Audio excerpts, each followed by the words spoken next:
नमस्कार देवियों सज्जनों, वेलकम टू मैनेज बेंच। मैं हूं आपका maths mentor Rahul. Good evening, good afternoon, good morning, जब भी आप ये वीडियो देख रहे हो उस हिसाब से। तो स्टूडेंट्स, हम लोग अब तक क्या पढ़ चुके हैं? तो अब हम लोग पढ़ रहे थे, हम लोग अब तक एनसीईआरटी की जो हमारी मैथ्स की जो जननी है, जो देवी जी हैं, आदरणीय एनसीईआरटी जी, उनका हम लोग अब तक 5 चैप्टर्स को पूरे खत्म कर चुके हैं।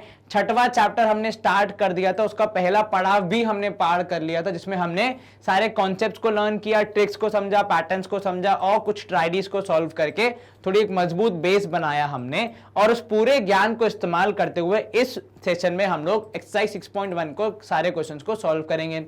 आपको क्या करना है, अगर आपने वो वीडियो नहीं देखे हैं तो एक बार जाके देख लीजिए और समझ के आ जाइए। अगर आपने वो देख लिए हैं तो अपने ऊपरी माले को, मतलब अर्थात अपने मस्तिष्क को खोल लीजिए और हमारे साथ इस पूरे चैप्टर को प्रैक्टिस कीजिए। अब आपको मेरी थोड़ी सी मदद करनी है। क्या आपको यहाँ पे ये लाल रंग का गोला दिख रहा है? तो यहाँ पे जो लाल रंग है वो इकलौता है जहां पे लाल का मतलब स्टॉप नहीं, गो होता है, मतलब पेन चल रहा है। तो हम अपना पढ़ाई स्टार्ट कर सकते हैं। चलिए, सबसे पहला क्वेश्चन है हमारा, क्या करने को बोल रहा है हमें सवाल में? तो हमें सवाल में बोला गया है कि आपको यूनिट डिजिट फाइंड करना है। क्या करना है? यूनिट डिजिट फाइंड करना है। किसका? Squares of the following numbers, अर्थात जो नंबर हमें यहां पे गिवन है उसका स्क्वायर करने पर जो रिजल्ट आएगा उसका यूनिट डिजिट बताना है। तो नंबर है हमारा 81, इसका स्क्वायर करने पे जो भी नंबर आएगा, ठीक है, जो भी रिजल्ट आएगा उसका यूनिट डिजिट बताना है। अब हम यहां पे क्या सोच रहे हैं कि हम लोग पूरा स्क्वायर निकालने की मेहनत क्यों करें? क्या हमारे पास कोई ऐसा पैटर्न, कोई ऐसी ट्रिक है जिससे कि हम बिना स्क्वायर निकाले अपना जवाब निकाल सके? तो जी हां, बिल्कुल है। तो हम क्या बोल रहे हैं आपसे कि पहले चेक करो unit digit of the number. तो यूनिट डिजिट ऑफ 81 इज 1। क्या ये ठीक है? अब जो इसकी यूनिट डिजिट होगी उसकी मदद से आप स्क्वायर के यूनिट डिजिट की नंबर भी निकाल सकते हैं। तो यूनिट डिजिट ऑफ स्क्वायर ये कैसे पता लगेगी? सर, अगर इसकी यूनिट डिजिट है 1 तो उसके स्क्वायर करने पे, 1 का स्क्वायर करने पे जो आंसर आता है वही डिजिट होगी। तो 1 का स्क्वायर करने पे आता है 1, तो मतलब इसकी यूनिट डिजिट हो जाएगी 1। क्या आपको यह समझ में आया? Yes sir. क्या कोई शंका मन में? No sir. अगला प्रश्न देख लेते हैं। सेकंड प्रश्न है हमारा 272। तो नंबर चेंज हो गया 272। पूरा स्क्वायर निकालने की जरूरत है क्या? नहीं सर। तो यूनिट डिजिट ऑफ पहले 272 पता लगाइए। सर, इसकी यूनिट डिजिट होगी 2। अब इसकी यूनिट डिजिट के हिसाब से इसके स्क्वायर की यूनिट डिजिट डिसाइड होगी, ठीक है। अब इसकी यूनिट डिजिट है 2, तो उसका स्क्वायर करने, क्योंकि पूरा खेल ही स्क्वायर का है, तो उसका स्क्वायर करने पे आएगा 4। जब 2 का स्क्वायर है 4 तो इस 272 के स्क्वायर का भी होगा लास्ट डिजिट 4। क्या आपको यह समझ में आया? Yes sir. कहीं कोई शंका मन में? No sir. आसान था यह सवाल। Yes sir. अगला प्रश्न देखते हैं। 799 का स्क्वायर, 799 का स्क्वायर करना है और मुझे पूरा मल्टीप्लाई करने की मेहनत नहीं करनी है। तो पहले मैं ये चेक करूंगा कि 799 की यूनिट डिजिट क्या है। 799 की यूनिट डिजिट है 9। अब क्योंकि इसकी यूनिट डिजिट 9 है तो इसके स्क्वायर की यूनिट डिजिट में भी इस 9 का असर होगा। क्या असर होगा? हम पता लगाएंगे कि इस 9 का स्क्वायर करने पे क्या डिजिट आएगी। तो 9 का स्क्वायर करने पे आएगा 81, मतलब 9 वाले जो एंड हो रहा है उसका स्क्वायर में लास्ट में आ रहा है 1। तो जब इसके लास्ट में 1 आ रहा है तो इस पूरे के लास्ट में भी क्या आएगा? 1 आएगा। तो 9 का स्क्वायर था 81, उसके लास्ट में 1, तो 799 के स्क्वायर में भी लास्ट में क्या आएगा? 1 आएगा। अब आगे 80 आएगा कि नहीं वो तो नहीं पता, पर हाँ लास्ट में 1 जरूर आएगा। क्या आपको यह समझ में आया? Yes sir. कहीं कोई दिक्कत? No sir. आसानी से हो गया सवाल समाप्त। Yes sir. अगला प्रश्न देख लेते हैं। 3853। क्या बोला आपने? 3853 के स्क्वायर का लास्ट डिजिट बताइए। क्या बताइए? लास्ट डिजिट या फिर यूनिट डिजिट। तो पहले हमें 3853 के बारे में देखना पड़ेगा। तो 3853 का यूनिट डिजिट है 3। क्या है 3। और इस 3 की मदद से हम पता लगाएंगे कि इस पूरे के स्क्वायर की लास्ट डिजिट क्या होगी। ठीक है, 3 का स्क्वायर कितना होता है 9 होता है, क्योंकि यहां पे सब कुछ स्क्वायर के बारे में है, तो 3 का स्क्वायर करेंगे तो कितना आएगा 9। तो जब 3 का स्क्वायर है 9, तो इतने बड़े नंबर में जिसमें लास्ट में है 3, उसका भी स्क्वायर होगा 9। ठीक है, पूरा स्क्वायर तो मुझे नहीं पता, लेकिन मुझे यूनिट डिजिट पता है कि वो तो पक्का 9 ही होगी। क्या आपको यह समझ में आया? Yes sir. कहीं कोई शंका मन में? No sir. चलिए, ये हमने इरेज कर दिया, यहां पे भी हमने हटा दिया। अगला प्रश्न 1 2 3 4 क्या नंबर है 1 2 3 4। तो 1 2 3 4 के स्क्वायर में के बारे में बात करने के लिए पहले मुझे ये पता होना चाहिए कि 1 2 3 4 एंड किससे हो रहा है। अब 1 2 3 4 एंड हो रहा है 4 से। अब आपको करना है नंबर का स्क्वायर। तो जब आपको इतने बड़े नंबर का स्क्वायर करना पड़ेगा तो उसकी पूंछ का भी स्क्वायर करना पड़ेगा। तो उसकी पूंछ है 4, उसका स्क्वायर है 16। तो जब इसकी पूंछ के स्क्वायर में 16 आ रहा है, मतलब लास्ट में 6 आ रहा है, तो इसका असर नंबर पे भी पड़ेगा। तो नंबर के लास्ट में भी क्या आएगा 6 आएगा। क्या आपको यह समझ में आया? Yes sir. क्योंकि इसके लास्ट में 4 है, तो उस पूंछ का असर इस पूरे के स्क्वायर पे भी पड़ेगा और आपका जवाब आएगा लास्ट में 6। चलिए, ये भी हो गया सॉल्व। अगला प्रश्न देख लेते हैं। अगले प्रश्न में क्या नंबर दिया है हमें? अगले प्रश्न में नंबर है 26387। कितना बोला उन्होंने? 26387। इनका स्क्वायर करने पे आपको बताना है कि लास्ट में क्या आएगा। तो नंबर था हमारा 26387, इसके लास्ट में है 7। और जब आपको इस पूरे का स्क्वायर करना है तो लास्ट डिजिट का भी स्क्वायर होगा। लास्ट डिजिट का स्क्वायर करने पे आ रहा है 49। अब जो इसके लास्ट में आएगा वो पूरे नंबर के भी लास्ट में आएगा, क्योंकि पूंछ तो दोनों की सेम ही है। तो जो असर 7 के स्क्वायर का है वही असर इस बड़े नंबर के स्क्वायर पर भी होगा। और जब 7 के स्क्वायर में लास्ट में 9 आ रहा है, तो इस बड़े से नंबर के स्क्वायर में भी लास्ट में 9 आएगा। सेम पैटर्न फॉलो करेंगे। क्या आपको यह समझ में आया? Yes sir. चलिए, इसको भी हम कर रहे हैं इरेज। हम मूव करेंगे अगले प्रश्न की ओर। अगला प्रश्न क्या है हमारा? सवाल क्रमांक 7 है। 52698 है नंबर। क्या नंबर है? 52698। अब इसके लास्ट में क्या है? तो भाई साहब 52698 के लास्ट में है 8। अब पूंछ तो है 8।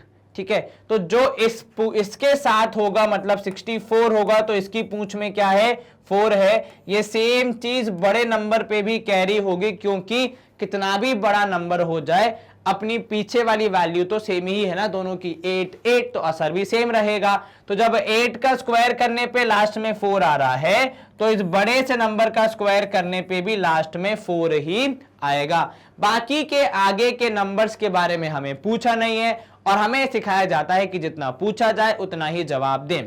तो बाकी के पूर्ण नंबर का अगर आपको स्क्वायर निकालना है तो देश आजाद है, आप ऐसा कर सकते हैं, कोई समस्या नहीं है। चलिए, ये भी हम कर रहे हैं इरेज, ताकि क्योंकि हमारा सवाल हो गया है सॉल्व। अगली वैल्यू देख लेते हैं क्या बोल रहा है अगली वैल्यू में। अगली वैल्यू है वैल्यू क्रमांक 899880। क्या है नंबर? 99880। इसके लास्ट में क्या है? अब इसके लास्ट में जो होगा वही हमारे पूरे नंबर के डिपेंड करेगा, पूरे नंबर के आंसर पे डिपेंड करेगा। कोई नंबर यदि 0 से एंड होता है तो उसका स्क्वायर करने पे लास्ट डिजिट 0 ही आती है। उदाहरण 10 का स्क्वायर 100, 20 का स्क्वायर 400, 30 का स्क्वायर 900।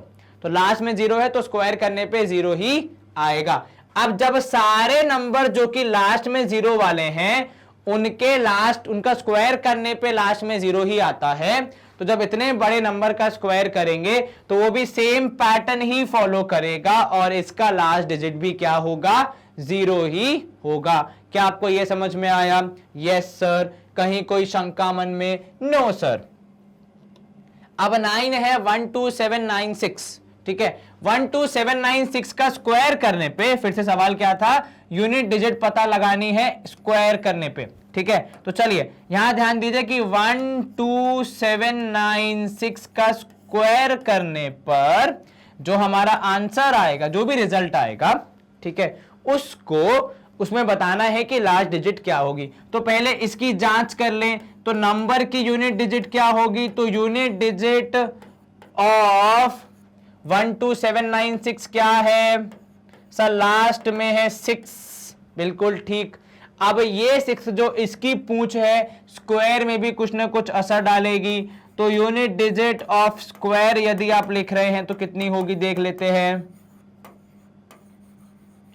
अब क्योंकि लास्ट में है 6 तो उसका स्क्वायर करने पे आएगा 36।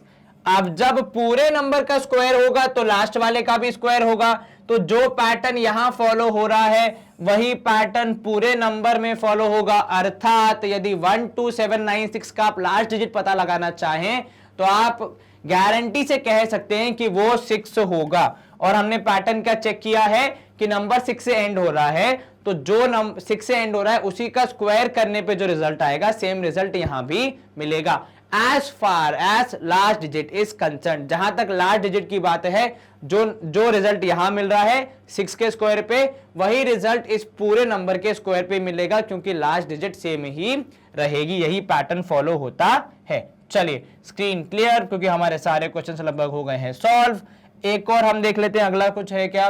सवाल क्रमांक 10 है हमारा 5 5 5 5 5, इसका स्क्वायर बताना है।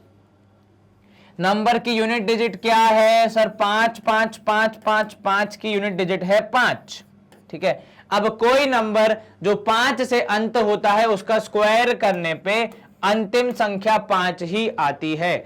अब अगर ये पैटर्न यहां चल रहा है तो ये पैटर्न इस बड़े से नंबर पे भी लागू होता है। अर्थात इस बड़े से नंबर के अंत में क्योंकि 5 है तो उसका स्क्वायर करने पे अंत में 5 ही आएगा। ऐसी ही कहानी हमारी बनेगी। क्या आपको यह समझ में आया? Yes sir. तो आगे की वैल्यूज कुछ भी आए, पीछे की वैल्यू 5 ही आएगी, ऐसी हमारी गारंटी है। चलिए यहां पे हम इसको भी करेंगे साफ और देखते हैं हमारा सवाल खत्म हो गया है या फिर नहीं। तो सेकंड क्वेश्चन है हमारा, एक बार स्क्रीन क्लियर करके सेकंड क्वेश्चन पे फोकस करेंगे। सेकंड क्वेश्चन है the following numbers are obviously not perfect square, give reason why. क्या बोल रहा है आपको कि यहां दिए गए जो नंबर्स हैं they are not obviously not perfect squares, मतलब उनको पता है कि परफेक्ट स्क्वायर नहीं है, परंतु आपके लिए उन्होंने क्या रखी है मेहनत, तो आपके लिए मेहनत रखी है रीजन देने की, ठीक है। तो उन्होंने मेहनत कर दी ये बताने की परफेक्ट स्क्वायर नहीं है, पर आपको बताना है क्यों, ठीक है। तो पहला जो हमारा है 1057 को जब आप देखते हैं तो 1057 इज एंडिंग विथ 7, ठीक है, इज एंडिंग विथ 7, ठीक है। तो अब ये परफेक्ट स्क्वायर नहीं है, पर कैसे पता, ठीक है। तो हम क्या बोलेंगे, हम बोलेंगे कि भाई साहब squares of any natural number, ठीक है, do not and with 2 3 6 and 7, क्या 2 3 7 एंड 8, सॉरी 2 3 7 एंड 8, ऐसा कोई भी नेचुरल नंबर नहीं है जिसका स्क्वायर एंड होता हो 2 3 7 और 8 से। हमारा जो गिवन नंबर है वो 7 से एंड हो रहा है, इसलिए हम बोल सकते हैं कि ये परफेक्ट स्क्वायर नहीं है, ये परफेक्ट स्क्वायर नहीं है। क्या आपको ये समझ में आया? Yes sir. कहीं कोई शंका मन में? No sir. चलिए इसी के साथ हम करेंगे यहां पे अगले क्वेश्चन की ओर रुख। 2 3 4 5 3 किससे एंड हो रहा है, तो 2 3 4 5 3 एंड हो रहा है 3 से। एंड हमें पता है कि एक बार फिर से किसी भी नेचुरल नंबर का स्क्वायर कभी भी 2 3 7 या 8 से एंड नहीं होता है, इसीलिए ये भी परफेक्ट स्क्वायर नहीं है। क्या आपको ये समझ में आ गया? Yes sir. अगला प्रश्न देख लेते हैं 79428, तो 7928 एंडिंग विथ 3 की जगह पे अब की बार 8 आ गया है, तो एंडिंग विथ 8 है ये, आपको क्या करना है, वही रीजन है कि संसार में ऐसा एक भी नंबर नहीं है जिसका स्क्वायर करने पे अंत में 8 आए, इसीलिए ये नंबर पक्का परफेक्ट स्क्वायर नहीं है, क्योंकि ये हो ही नहीं सकता। चलिए अगला और देख लेते हैं, 2 2 2 2 2। भले ही दिखने में कितना भी अच्छा लगे नंबर, कितना भी सिमेट्रिक लगे, परंतु नियम तो वही है, यदि आप 2 3 7 या 8 से एंड कर रहे हैं नंबर को, तो वो परफेक्ट स्क्वायर होने के चांसेस लगभग क्या नामुमकिन ही है। एक बार के लिए 1 4 5 6 और 9 इन सब पे आ जाए तो फिर भी आप सोच सकते हैं कि शायद किसी के स्क्वायर हो सकते हैं, परंतु 2 3 7 8 तो मतलब आंख बंद करके, अगर आज तो कोई 3 बजे भी उठ के पूछे कि ऐसा कोई नंबर है जिसका परफेक्ट स्क्वायर है कि नहीं है, तो अगर वो 2 3 7 8 का नंबर एंडिंग है तो आप आंख बंद करके बोल सकते हैं कि नहीं, ये तो परफेक्ट स्क्वायर हो ही नहीं सकता। क्या आपको ये समझ में आया? Yes sir. अगला प्रश्न देखते हैं, 64000। अच्छा ये कुछ अलग है, ठीक है, 64000 सर अलग क्यों है? क्योंकि भाई 0 से एंड होने वाले नंबर्स तो होते हैं परफेक्ट स्क्वायर, तो ये एंडिंग विद 0 है, तो यहां पे ये नियम तो लागू नहीं होता। तो फिर सर कौन सा नियम लागू होगा? यहां पे होगा नियम 0 वाला, अर्थात उदाहरण के तौर पे 10 का स्क्वायर कितना होता है? 100। 100 का स्क्वायर कितना होता है? सर 100 का स्क्वायर होता है 1 2 3 4, ठीक है। 1000 का स्क्वायर कितना होता है? सर 1 2 3 4 5 6 6 0। अब अगर इससे हटके भी आप देखते हैं, 20 का स्क्वायर 400, 30 का स्क्वायर 900, अगर आप निकालते हैं 400 का स्क्वायर तो वो हो जाएगा कितना? 1600 और 2 और 0 और, तो 1640, ठीक है। जरा यहां देखें, नंबर ऑफ जीरोस कितने? 2, नंबर ऑफ जीरोस कितने? 4, नंबर ऑफ जीरोस कितने? 6, नंबर ऑफ जीरोस कितने? 2 2 4।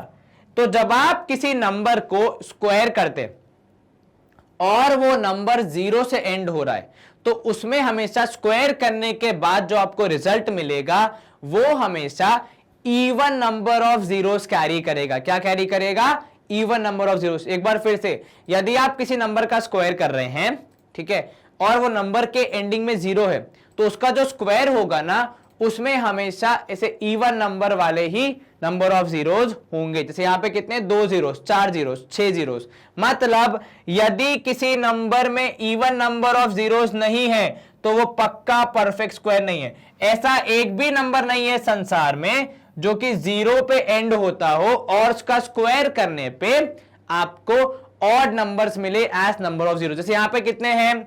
तो नंबर ऑफ जीरोस यहां पे आपको मिल रहे हैं 3, मतलब आपने ब्रैकेट में लिखा ऑड। अब आप लिख रहे हैं हाउएवर, मतलब ये आपने ठीक है बता दिया, परंतु किंतु, हाउएवर, ठीक है, any natural number ending with 0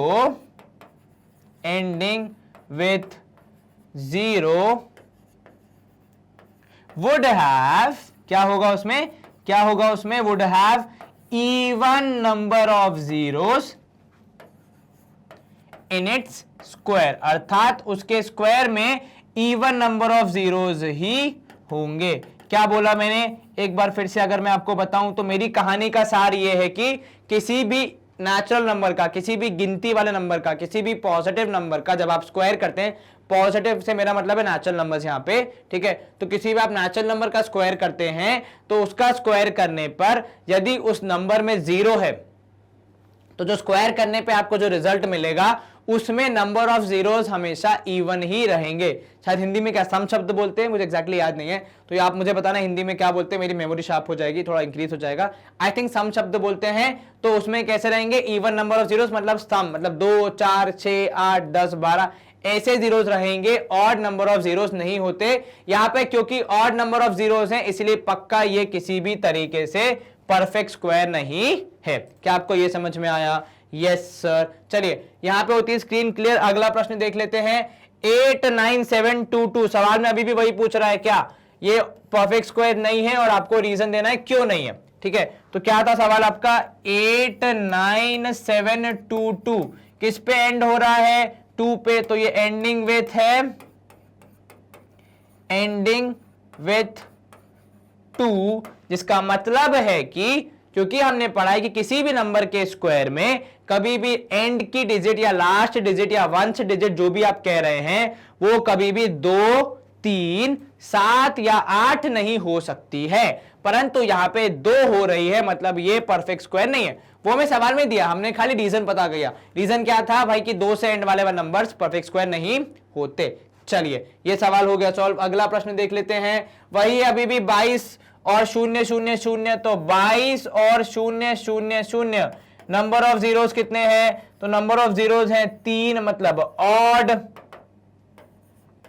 और अभी कुछ क्षण पहले ही गुरुवर ने आपको यह बताया है, आपको यह ज्ञान दिया है कि भाई साहब किसी भी नंबर का स्क्वायर करने पर अगर उस नंबर में 0 आ रहा है लास्ट में, बीच में नहीं, लास्ट की बात हो रही है यहां पे, कल को बोल दो कि सर 307 के स्क्वायर में तो 0 आता ही नहीं है, जबकि आपने कहा था इवन नंबर ऑफ जीरोस आते हैं। मेरे कहने का मतलब है यहां पे लास्ट डिजिट में, ठीक है, तो यदि किसी नंबर के लास्ट डिजिट में 0 आ रहा है तो उसका स्क्वायर करने पे जो नंबर आएगा उसमें लास्ट डिजिट में या लास्ट में हमेशा इवन नंबर ऑफ जीरोस आएंगे, ऑड नंबर ऑफ जीरोस नहीं आएंगे। रीजन मैंने वहां लिखा था, आप चाहे तो वहां से पिक कर सकते हैं, कोई समस्या नहीं आएगी आपको, ऐसा मेरा मानना है। चलिए स्क्रीन क्लियर। अगला प्रश्न क्या है, 5 0 5 0 5 0, फिर से कितने नंबर ऑफ जीरोस है लास्ट में, सर लास्ट में नंबर ऑफ जीरोस है 1। फिर से ये नहीं गिनना है कि बीच में कितने, कल को आप बोल दो इसमें 6 जीरोस हैं, इसमें 6 जीरोस नहीं है, मतलब 3 जीरोस है। यस 3 जीरोस हैं, लेकिन हमें यहां पे किसी भी नियम कानून के लिए आखिरी डिजिट में ही हम ध्यान देते हैं, ठीक है, तो यहां पे नंबर ऑफ जीरोस हैं 1, तो फिर हमारा नियम क्या कहता है कि भाई साहब ऑड नंबर ऑफ जीरोस नहीं हो सकते, इवन ही हो सकते हैं, इसीलिए इस केस में भी हमारा जो नंबर है वो परफेक्ट स्क्वायर नहीं है। और रीजन क्या है, number of zeros are odd या number of zeros in the end are odd, आप ऐसा भी लिख सकते हैं। चलिए अब हमें तीसरे सवाल में क्या करना है वो देख लेते, सवाल चेंज हो गया है। The square of which of the following numbers would be odd numbers, आपको बताना है, आपको क्या बताना है कि इनमें से किसका स्क्वायर ऑड नंबर होगा, तो किसका स्क्वायर ऑड नंबर होगा ये आपको बताना है। कैसे बताएंगे आप, बहुत ही आसान है। 431 क्या है, ऑड नंबर है, तो इसका स्क्वायर भी क्या होगा, ऑड नंबर ही होगा, इवन नंबर नहीं हो सकता है। सर कैसे, देखो 431 का स्क्वायर करना है तो लास्ट डिजिट क्या होगी, सर जो इसकी है वही उसकी होगी, मतलब जो इसका स्क्वायर है 1 का स्क्वायर तो मतलब 1 होगी, 1 क्या होता है ऑड। ऑल्सो 431 एक ऑड नंबर है, इसका स्क्वायर करना मतलब इसको खुद ही से मल्टीप्लाई करना, जो भी एक ऑड है, ऑड इंटू ऑड करने पे ऑड ही आता है, ये हमें पता है, तो इस बात का ध्यान रखते हुए यहां पे हम ऑड लिख सकते हैं। चलिए अगला देख लेते हैं, 2826, इसका स्क्वायर करोगे तो नंबर क्या है इवन, तो इसका स्क्वायर क्या होगा, इसका स्क्वायर भी इवन होगा। दो तरीके अटेम्प्ट करने के, पहला इवन नंबर को इवन नंबर से मल्टीप्लाई करेंगे तो रिजल्ट इवन ही आएगा, बिल्कुल ठीक। दूसरा तर्क, 2826 का लास्ट डिजिट है 6 और 6 का स्क्वायर करने पे आता है 36, मतलब उसका भी लास्ट डिजिट है 6, तो 2826 का स्क्वायर करने पे लास्ट डिजिट आएगी 6 which is a even number, ठीक है, क्या है वो इवन नंबर। तो स्क्वायर ऑफ 2826, ठीक है, स्क्वायर की लास्ट डिजिट क्या होगी 6 होगी, तो वो क्या है इवन नंबर होता है, तो आप दोनों तरीके से लिख सकते हैं। चलिए तीसरा 7779, इसका भी स्क्वायर क्या होगा, इसका स्क्वायर होगा ऑड, फिर से दोनों में से जो तरीका आपको पसंद है आप वो भी लिख सकते हैं, ऐसी कोई समस्या नहीं है। वैसे एग्जाम में ये सवाल आएगा हार्डली 1 मार्क का, खाली आपको ऑड या इवन लिखना होगा, उसमें भी 2 ऑप्शन होंगे मेरे हिसाब से, तो उससे ज्यादा का सवाल नहीं है। 82004, इसका स्क्वायर करने पे क्या आएगा, क्योंकि ये खुद इवन है तो इसका स्क्वायर भी क्या होगा इवन ही होगा। चलिए अगला क्वेश्चन नंबर 4 है हमारा, क्या करना है आपको, जैसा कि सवाल में दिया है, तो क्वेश्चन नंबर 4 में हमें बोला गया है सवाल में कि ऑब्जर्व द पैटर्न, तो ऑब्जर्व करना है पैटर्न को और फिर फाइंड करना है मिसिंग को, ठीक है। तो पैटर्न को ऑब्जर्व करके मतलब इस कहानी को समझ के जो गायब है उनको लिखना है। चलिए पैटर्न को ऑब्जर्व करते हैं। यहां पे कितने जीरोस हैं सर? एक भी नहीं है बीच में जीरो, तो यहां पे भी बीच में एक भी जीरो नहीं है। यहां पे जैसे ही एक जीरो आ गया तो इनके बीच में भी एक एक जीरो को फिट कर दिया गया, ऐसा कुछ पैटर्न जा रहा है। यहां पे हैं दो जीरोस, तो यहां पे भी बीच में दो दो जीरोस आ गए हैं, है ना। अब यहां पे कितने, एक दो तीन चार जीरोस, तो ये चारों जीरोस यहां पे बीच बीच में फिट हो जाएंगे। तो एक दो तीन चार, यहां पे भी एक दो तीन चार, ठीक है। अब यहां पे देखिए एक दो तीन चार पांच छह जीरोस, तो स्टार्टिंग होगी 1 से, फिर क्या आएंगे भाई, जितने जीरोस बीच में उतने यहां बीच में फिट करने हैं, तो 6 जीरोस मतलब 1 2 3 4 5 6, फिर आएगा एक 2 बीच में न्याय करने के लिए, फिर वापस 6 जीरोस 1 2 3 4 5 6, फिर लास्ट में 1 कि भाई जीरोस कहीं भाग ना जाए, ठीक है। क्या पैटर्न देखा हमने, बीच में जीरो तो बीच में दो बार एक एक जीरो, बीच में दो जीरो तो दो बार दो दो जीरो, बीच में चार जीरो तो बीच में चार चार जीरो दो जगह पे, बीच में 6 जीरो तो बीच में भी आपके 6 जीरो दो जगह पे, और एक 2 बीच में आ गया, आपकी लड़ाई ना हो इसीलिए। चलिए देखते हैं और बार पैटर्न वाले क्वेश्चन है क्या। सवाल क्रमांक 5 में भी हमें क्या करना है, पैटर्न फॉलो करके जवाब निकालना है, समस्या का समाधान निकालना है, पैटर्न फॉलो करके मिसिंग चीजें निकालनी है। अब यहां ध्यान दें 1 0 1, देखो यहां पे थोड़ा पैटर्न चेंज हो गया, वहां पे अलग था, ठीक है। एक जीरो था तो बीच में 2 आया, अब बीच में एक और 1 आ गया, तो उसका भी आपको ध्यान रखना है। एक 1 था तो बीच में क्या आया, 3 आ गया, ठीक है। इसको फोकस में करते हुए आपको अपना समाधान निकालना है समस्या का। चलिए यहां ध्यान दीजिए, तो बीच में अब कितने 1 है, 3 1 है, तो बीच में 3 आया, यहां पे कितने 1 2 3 4 1 है, तो 4 1 आएंगे, तो 4 1 मतलब हो जाएगा 4, तो 1 0 2 0 3 0 4 0। अब यहां से क्या रिटर्न टिकट हो जाएगा, 4 मैक्सिमम जाना था, तो यहां पे आएगा 3 0 2 0 और लास्ट में 1। देखो यहां पे 3 था तो 1 0 2 0 3 0 तक गए, फिर वापस आ गए। यहां पे 4 हैं तो 1 0 2 0 3 0 4 0 तक गए, फिर वापस आ गए। अब यहां देखो 1 0 2 0 3 0 4 0 5 0 तक गए, तो यहां पे भी क्या होगा, 5 बार जाएंगे, तो 1 0 1 0 1 0 1 0 1, कितने 1 हो जाएंगे, 5 1, क्योंकि ये 1 के हिसाब से 4 1 तो 4, 3 1 तो 3, 2 1 तो 2। यहां पे भी 1 2 3 4 5 तो 1 2 3 4 5 1, और बीच में फिलिंग के लिए 4 जीरो, जैसा कि हमने पैटर्न में देखा है। क्या आपको ये भी पैटर्न समझ में आ गया? यस सर, कहीं कोई शंका मन में? No sir. क्या हम अगले प्रश्न की ओर बढ़ सकते हैं? Yes sir. अब सवाल क्रमांक 6 हमारा, आपको यहां पैटर्न को पकड़ना है, पैटर्न को समझना है, उसके बाद फिर मिसिंग चीजें पता लगानी है। क्या करना है, पहले पैटर्न को समझिए और मिसिंग नंबर्स के बारे में जानकारी दीजिए, फिलिंग द ब्लैंक्स कीजिए। चलिए सबसे पहले आपको दिया है 1 square plus 2 square plus 2 square, इनको जोड़ने पे आ रहा है 3 स्क्वायर, ठीक है। चलिए 1 और 2 स्क्वायर समझ में आता है कि भाई वो पहले और दूसरे नंबर है, ठीक है, तो कंसेक्यूटिव हैं। ये दूसरा 2 स्क्वायर कहां से आया, किस लॉजिक से आया, तो हमें वो थोड़ा पता करना पड़ेगा। उसके लिए मैं एक और लिख रहा हूं, 2 square 3 square 6 square is equal to 7 square, ठीक है। अब आप में से कुछ सोच रहे होंगे सर इस तरफ जो नंबर है उसमें से -1 कर दीजिए तो ये मिल जाएगा। बिल्कुल ठीक। 7 में से -1 कर दिया तो ये मिल जाएगा, बिल्कुल ठीक। परंतु किंतु यदि आपको सिर्फ इतना दे दिया जाए कि 4 square plus 5 square plus dash is equal to dash, अब और नियम यह है कि दोनों स्क्वायर होने चाहिए, अब कैसे पता लगाओगे? तो इसलिए अब हम जो ट्रिक समझने वाले हैं वो ऐसे सवालों में भी आपके काम आएगी, तो ट्रिक पे जरा ध्यान दीजिएगा। यहां पे मैं ये इसको भी हटा रहा हूं और पहले वाले को मैं लिख रहा हूं ये 2 स्क्वायर की जगह पे 1 इंटू 2 का स्क्वायर।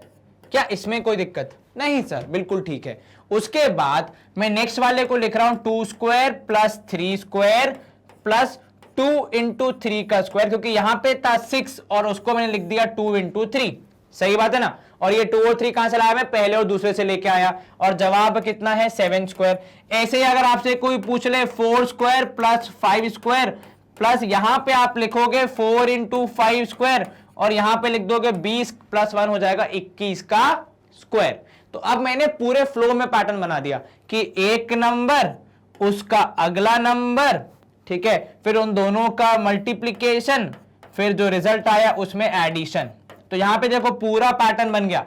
मतलब कल को कोई बोलेगा मुझे 8 से शुरू करो, तो मैं बोलूंगा 8 square plus 9 square plus 8 into 9 का square would me giving me 8 into 9 होगा 72, तो प्लस 1 हो जाएगा 73 का स्क्वायर। एक बार ये चेक करना कि ऐसा पैटर्न ट्रू है या फिर नहीं है। ये छोटा सा होमवर्क आपके लिए। चलिए, तो इस पैटर्न को ध्यान में रखते हुए क्या अब हम मिसिंग वालों को बता सकते हैं? जी हाँ, बिल्कुल मिसिंग वाले फाइंड हो जाएंगे सर। पहले स्टार्ट करते हैं यहां से। क्या है? 4 square 5 square dash square 21 square. तो 4 स्क्वायर 5 स्क्वायर डैश स्क्वायर और फिर 21 का स्क्वायर। फर्स्ट नंबर प्लस 1, दोनों का मल्टीप्लीकेशन तो 4 इंटू 5 और उसमें एडिशन तो प्लस 1, तो 4 5 हो जाएगा 20। तो यहां पे आना चाहिए 20 का स्क्वायर। और आप अगर वेरीफाई करेंगे तो यहां प्लस 1 था, वो करने पे 21 आ रहा है। तो हमारा जवाब वेरीफाई भी हो गया है। चलिए अगला हिस्सा, 5 square plus dash plus 30 square equal to 31 square. तो 5 square plus dash plus 30 square is equal to 31 square. एक बार पैटर्न चेक करें, प्लस 1 तो यहां पे आना चाहिए 6 स्क्वायर इंटू तो मतलब 30 आना चाहिए, आ गया, और प्लस 1 होना चाहिए तो 31 आना चाहिए, वो भी आ गया। तो हमारा पूरा पैटर्न फ्लो हो रहा है यदि फिलअप में आप 6 स्क्वायर लिख देंगे तो। अब देखिए लास्ट वाला क्वेश्चन क्या दे रहा है आपको। लास्ट वाले क्वेश्चन में आपको एकदम परफेक्ट क्वेश्चन दिया, एकदम दिमाग यूज करने वाला कि 6 square plus 7 square plus dash is equal to dash का स्क्वायर। ठीक है, यहां ध्यान दें क्या था पैटर्न। शुरू करने वाले नंबर में एक जोड़िए, जोड़ दिया, उन दोनों को गुणा करके लिखिए तो 6 7 42 स्क्वायर और उसमें भी एक जोड़ दीजिए तो आपको आपका रिजल्ट मिल जाएगा, अर्थात 43 स्क्वायर। क्या आपको यह समझ में आया? Yes sir. क्या किया आपने? आपने दो नंबर्स में पहले मल्टीप्लाई करके निकाला तो यहां पे आया 42 स्क्वायर और एक ऐड करने पे आएगा 43 स्क्वायर। आप चाहें तो इसको चेक भी कर सकते हैं अपने हिसाब से स्क्वायर्स को निकाल के। चलिए यहां पे मैं कर रहा हूं स्क्रीन क्लियर। पैटर्न वाला हमने सवाल कर दिया है सॉल्व। सवाल क्रमांक 7 है हमारा। आपको निर्देशित किया गया है कि बिना ऐड किए, विदाउट एडिंग, आपको इनका सम निकालना है। ठीक है, अब चाहे तो एग्जाम में आप चीटिंग करके ऐड करके लिख सकते हैं, मतलब उंगलियों से जोड़ जाड़ के या फिर लिख के जोड़ के लिख सकते हैं, परंतु उसमें आपको नंबर नहीं मिलेंगे। अब आपको यहां पे उनको ट्रिक समझानी कि किस पैटर्न या फिर किस ट्रिक के थ्रू आप इनका आंसर निकाल सकते हैं। जरा इन नंबर को ध्यान से देखिए, क्या नंबर्स हैं ये? 1 3 5 7 9। क्या मैं इनको कुछ एक कैटेगरी या फिर एक ग्रुप ऑफ नंबर्स में लिख सकता हूं? हाँ सर, इनको आप अंग्रेजी और गणित की भाषा में कहते हैं ऑड नंबर्स।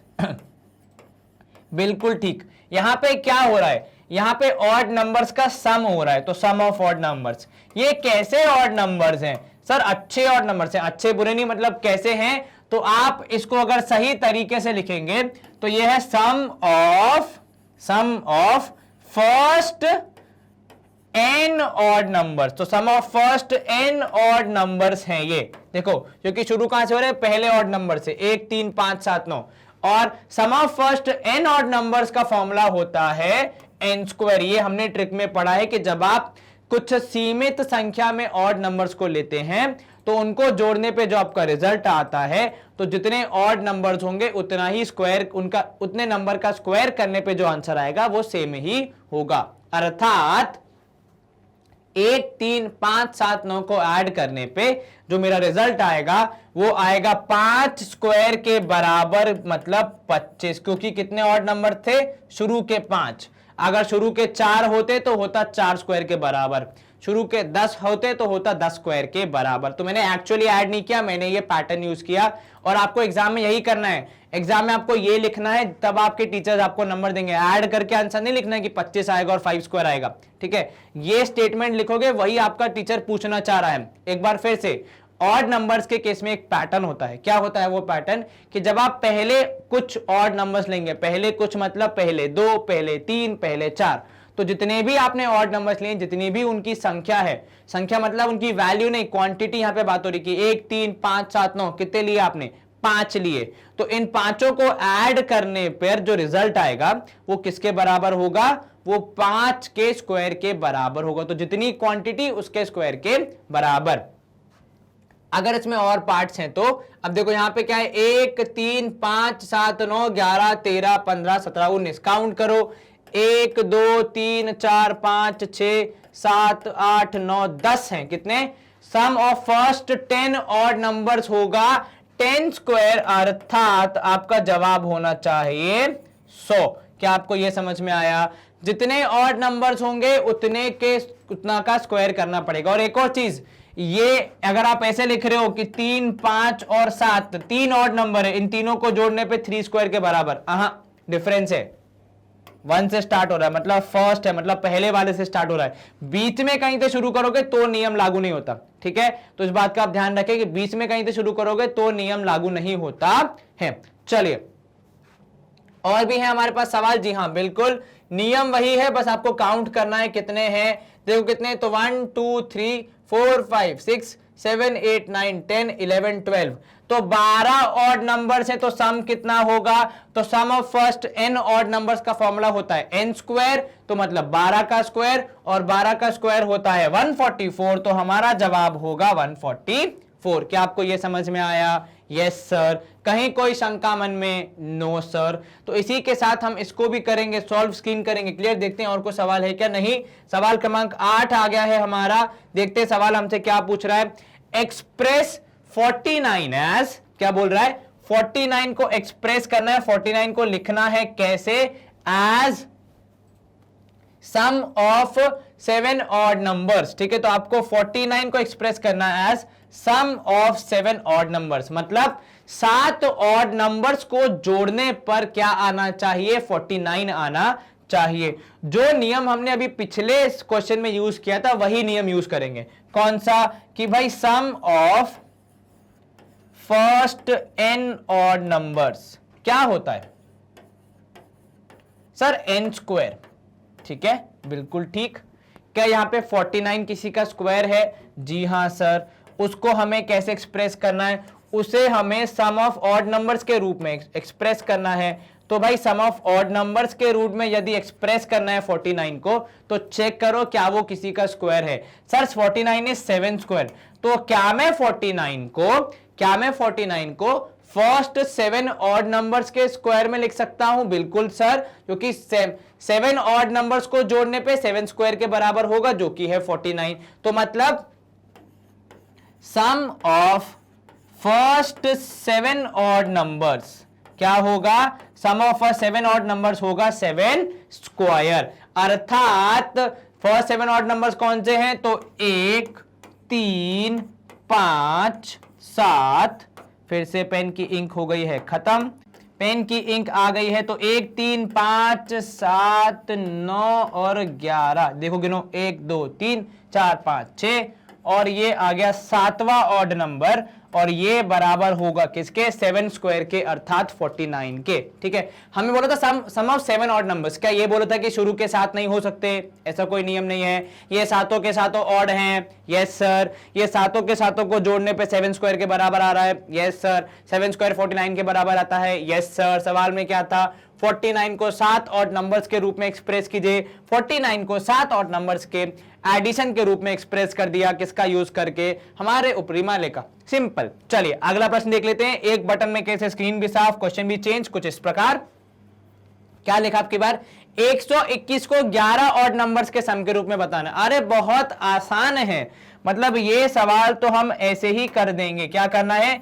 121 पे ध्यान देना है और 11 ऑड नंबर्स पे ध्यान देना है। चलिए, क्या 121 और 11 में कोई कनेक्शन है? हाँ जी सर, 11 का स्क्वायर होता है 121, और यहीं से हमारा सवाल शुरू हो जाता है कि 11 का स्क्वायर है 121, तो इसी की हेल्प ले लेंगे। हमने क्या पढ़ा है? तो हमने नियम पढ़ा है कि sum of first n odd numbers is equal to n square.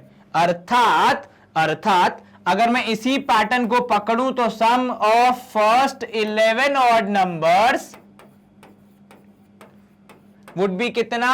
11 square के बराबर। वुड बी कितना? 11 स्क्वायर के बराबर। ठीक है, इसका मतलब है कि अगर मैं लिखना चाहूं तो पहले 11 ऑड नंबर्स को लिख के मेरे सवाल का जवाब पता लगा सकता हूं। तो 1 3 5 7 9 11 13 15 17 19 एवं 21 को जोड़ने पर 121 आ सकता है। ये क्या हुआ? 121 as sum of 11 odd numbers. Sir इनके अलावा कोई और ऑड नंबर्स हो सकते हैं क्या? प्रभु ये तो पहले ही 11 है, ठीक है। अब या तो आप इसके आगे बढ़ सकते हैं तो आप 23 लेंगे, तो फिर यहां से आपको कुछ गायब करना पड़ेगा। तो मेरे हिसाब से तो इनके अलावा कोई और ऑप्शन है भी नहीं अपने पास। तो अपने पास एक ही पैटर्न है सॉल्व करने का, क्योंकि जैसे ही आप 21 के बाद 23 जोड़ेंगे तो आपको बहुत कुछ कम करना पड़ जाएगा, तो आपको 11 ऑड नंबर्स नहीं मिलने वाले। चाहिए तो एक बार ट्राई कर लेना कि 23 से स्टार्ट करेंगे और आगे से कुछ हटा देंगे तो क्या होगा, ठीक है। चलिए क्या आपको समझ में आ गया? Yes sir. कहीं कोई दिक्कत मन में? No sir. चलिए यहां पे होती है स्क्रीन क्लियर। अगला प्रश्न देख लेते हैं। क्या पूछ रहा है आपसे? How many numbers lie between square of following numbers। इन दोनों नंबर्स के स्क्वायर्स के बीच में क्या बोल रहा है? कितने नंबर? तो how many numbers lie between square of the following, ठीक है। तो आपको बताना है इन दोनों के स्क्वायर के बीच में कौन कौन से नंबर्स हैं। फोकस किस पे रखना है? lie पे करना है, मतलब lie पे नहीं, सॉरी, आई मीन किस पे? How many numbers lie between ये सारे। चलिए ये इतना सवाल है हमें, ठीक है। बाकी तो अपनी इंग्लिश है, उसमें हमें कुछ इतना ज्यादा ध्यान नहीं देना है। चलिए सवाल सॉल्व करना शुरू करेंगे। क्या नंबर है? 12 और 13। तो 12 और 13 के स्क्वायर के बीच में बताने हैं कितने नंबर्स होंगे। हमने क्या ट्रिक, हमने क्या पैटर्न समझा है कि सबसे पहले इन दोनों में से छोटा नंबर फाइंड करो 12, फिर उसको क्या कर दो? डबल कर दो, तो मतलब हो जाएगा 24। तो आप क्या लिखोगे? कितने नंबर्स लाई करेंगे? तो numbers between 12 square and 13 square would be कितने? 24। तो कैसे लिख सकते हो आप कि numbers between 12 square and 12 square and 13 square is equal to 24। कितना? 24। क्या आपको यह समझ में आया? Yes sir. कहीं कोई शंका मन में? No sir. चलिए अगला प्रश्न है 25 और 26 का स्क्वायर, ये भी देख लेते हैं।